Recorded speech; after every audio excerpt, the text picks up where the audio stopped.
तर अर्धमसला गावातील मशिदीमधील स्फोट ही गंभीर घटना असल्याचं बजरंग सोनावणेंनी म्हटलंय। ऐन सणासुदीमध्ये असा प्रकार घडायला नको होता असं देखील बजरंग सोनावणेंनी। तर काही समाजकंटक हे असले उद्योग करण्याचा प्रयत्न करतात असं सुरेश धसांनी म्हटलेलं आहे।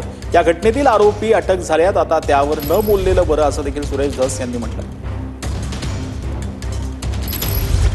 जे काही कृत्य कुणी करतंय त्याचं कुणी समर्थन करणारच नाही आणि माझं स्वतःचं मत असं आहे की काही म्हणजे तणावाचं वातावरण वगैरे असं नाही। समजदार दोन्ही समाज आहेत, त्याच्यामुळे समजदारीने सर्वजण घेतील अशी माझी अपेक्षा आहे आणि जे कुणी कृत्य करतंय त्याला तर कठोर कारवाई त्याच्यावर झाली पाहिजे हे मी म्हणेन। तर तिथे एकदा सगळं बघितल्याच्या नंतर मी आपल्याशी बोलतो। एकतर आज हिंदू संस्कृतीनुसार मराठी वर्षानुसार वर्ष नवीन चालू होतं आहे आणि गुढीपाडवा हा पवित्र सण हिंदू समाजामधला आहे। त्याच्यासाठी सुद्धा सर्व जनतेला तुमच्या माध्यमातून शुभेच्छा देतो।